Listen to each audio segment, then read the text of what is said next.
Magandang umayong buntag sa inyong tarang guys. Ngayon magluluto tayo ng simpleng giniling lang to guys. Pero lahat naman dito marunong na magluto nitong ano. Pero itong sa akin, iba't ibang version naman ang iba't ibang ano naman ang pagluluto guys. Ito, sa ano ko to, yung version ko to. Ngayon, mainit na ang kawali natin. Maglagay tayo ng olive oil. Pero kung walang olive oil, pwede naman yung putso na mantika lang. Kaya lang, ito maganda kasi ito sa ano, katawan. So guys, ito na slice na to, ano guys, slice na tong mga pangsahog natin. Lutuin na lang.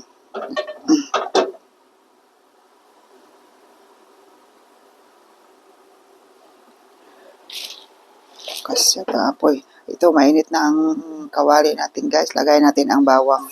Pero halos lahat naman ng tao yata marunong ito. Itong giniling. Pero ito sa akin, pinapasarap ko itong giniling ko. Version ko ng giniling. Lagay na natin ang sibuyas. Maglagay pala ako ng ito guys. Ang putso ang nilalagay ko, lagi ko nilalagay tomato paste, pero pwede naman tong ano, tong tomato ketchup. Tomato ketchup dyan ay. Tomato sauce. Sorry. Tomato sauce. Tao lang guys, nagkamali. Tomato sauce lagay natin. Pero ito, lagay ko na tong paminta guys. Dito, putso nilalagay ko na to sa anong giniling ang ano, paminta. Maraming paminta para masarap. Saka nakakawala, na, alis ng tanggal. Alis ng, nakakaalis ng lansa ang paminta. Kaya dinadamihan ko yan. Lagi, kahit anong niluluto ko. Bawang, marami din ako maglagay ng bawang. Ito guys, ano na, mabango na ang bawang at saka sibuyas natin. Lagay natin tong giniling.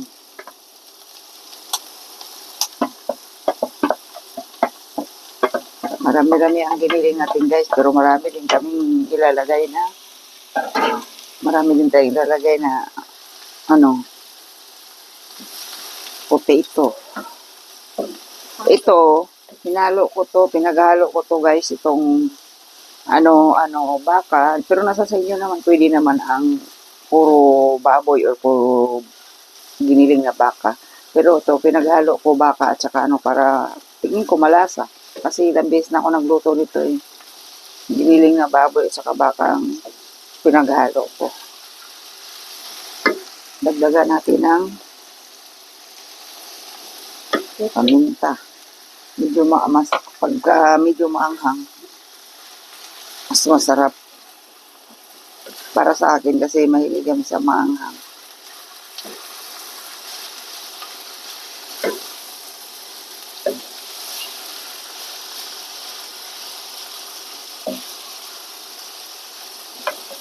Yung paghalo-haloin lang.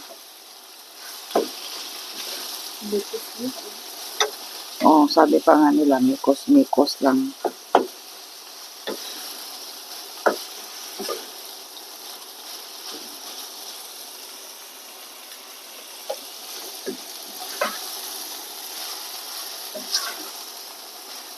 Pero ako pag nagluluto ako guys, yung iba siguro, yung umpisa pa lang, malakas na ang apoy. Pero mas masarap guys yung dahan-dahan ng apoy. Mahina lang ang apoy. Para lumabas yung ng karne. Yung lasa ng karne. Yung niluluto natin. Bagal lang ang apoy dapat. Mahina. Kasi pag nilakasan mo yung apoy, sunog na yung niluto mo, hindi pa lumabas yung ng karne. Yung lasa ng karne.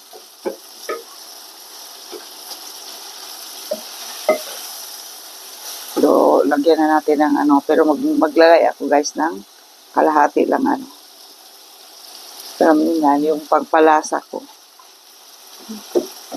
Tsaka ito, pwede na tayo maglagay nito. Ketchup. Ketchup. Ketchup dyan ay. Grabe, ako nagkamali. Ano ba yun?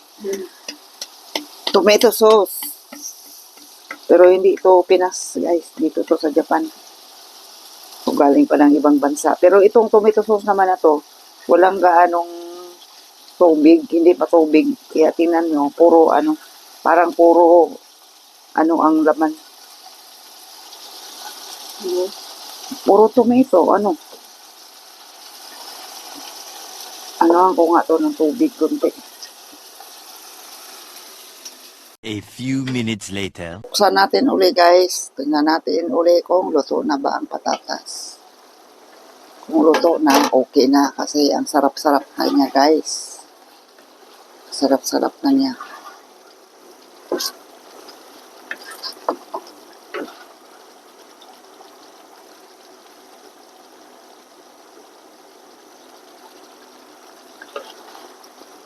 Luto na. Ayun guys, tikim ako uli guys. Hindi ba nagbago ang lasa? Walang kumain. Sarap. Kasi yung Ito yung paano dito ako. isinama ko yung yung isang slice ng bell pepper. Luto na to guys. Ayan, parang ang sarap. Tingnan nyo guys. Tingnan nyo guys.